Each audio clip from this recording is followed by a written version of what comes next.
Successful cities and communities are usually equipped with the sufficient provision of houses, retails, and public spaces, so that the needs of different groups of people can all be met. The value of these features created together is larger than their values as parts. Parks and green spaces are the important parts of the living environment, which have a huge role in determining how welcoming and healthy a city is. Besides huge social and health benefits, parks and green space also create a massive financial impact. Parks increase the value of the surrounding property and generate more property tax to the city government. They help save money while reducing air pollution and contributing to the stormwater management.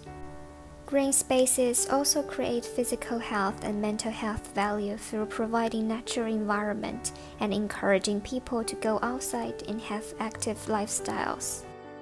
Successful park helps attract more people come to the city. These visitors will bring extra income to local businesses and the city. The interaction of different people in the park creates a sense of community and therefore generates cohesion value for the community.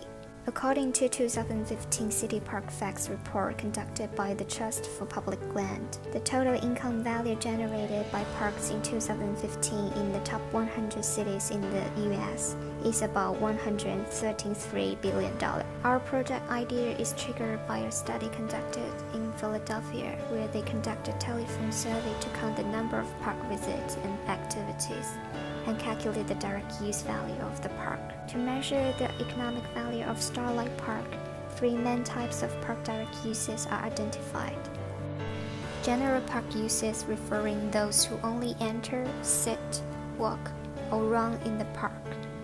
Park facilities use referring those who use basketball field, soccer field, and playgrounds. And special uses for those activities that need extra fees like boating. However, since the Starlight Park is under reconstruction, the canoe launch docks are closed. Each type of park direct use is assigned a dollar value by those experts and economists based on people's willingness to pay for similar recreation experience in the private marketplace. This method is called Unit Day Value Method. By counting the number of park visits by specific activity categories, multiplying the assigned value and adding them together, we can obtain the total direct value of the park. The project aims to introduce two kinds of sensors in Starlight Park to count the number of park visits and activities. With the prevalence of smartphones that are Wi-Fi enabled, it is fair to assume that we can use a smartphone sensor as a decent replacement of human sensor. Smartphones with Wi-Fi function enabled are periodically broadcasting probes to the routers nearby, even when not connected to the network. Besides, each smartphone connected to the internet should have a unique identifier called Wi-Fi address, which is part of the messages within the probes. We use a programmed Wi-Fi chip to collect all these probes and log their Wi-Fi address, timestamps, and signal strengths. With this information, we can understand visitors' activity pattern in the park and provide vital information to relevant local authorities as a way to evaluate the performance of the park. While PIR sensors are able to sense motion when human beings move in and out of the sense range, the core component within the PIR modular is a pyroelectric sensor which generates energy when exposed to heat.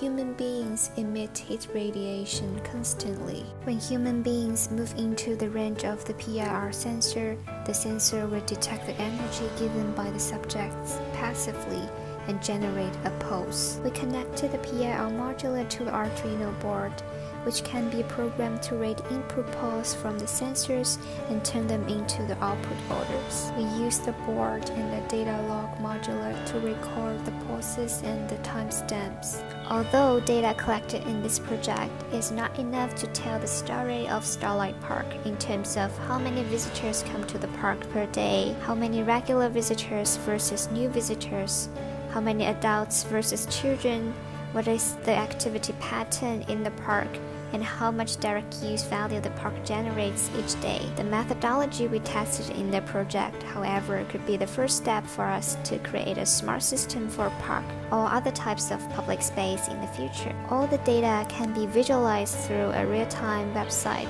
We can count the total number of visitors to the park's 4 entrances by installing the PIR sensors on the lamps or streets besides each entrance. We assume that each visitor passes by the same entrance when they walk in and out the park. Therefore, by dividing the number of detected motion by 2, we can obtain the total number of visitors at each entrance. The total number of visitors of the park at different times of the day will also be summarized on the website. As we assume that each smartphone connected to the internet has a unique identifier called Wi-Fi address, we can distinguish the regular visitors who have been to the park before from the new visitors each day. Wi-Fi sniffers can only help count the number of adults entering the park, but neglect the children without smartphone. PIR sensors installed at 4 entrances will provide the total number of visitors entering the park, including both children and adults.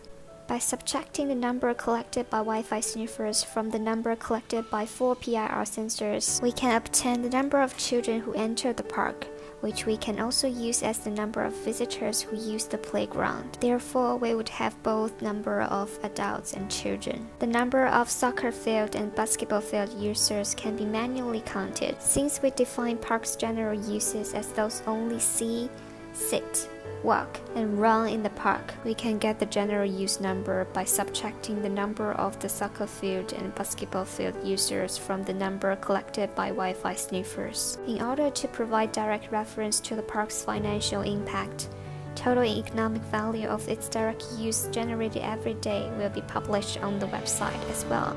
The methodology we tested in the project would provide the opportunity to citizens with real-time information of the parks or other types of public space so that they know the crowdedness of these places before going there. To park and city managers with valuable data like park economic value generated every day so that they can make better decisions to manage and improve these places. And also to city visitors and travelers with more convincing evidence than TripAdvisor review so that they can make their own judgment about the attractiveness of the city and the place. One of the main future challenges of such practice is how to make sure technologies like sensors can help make life more efficient, while in the meantime protect people's information.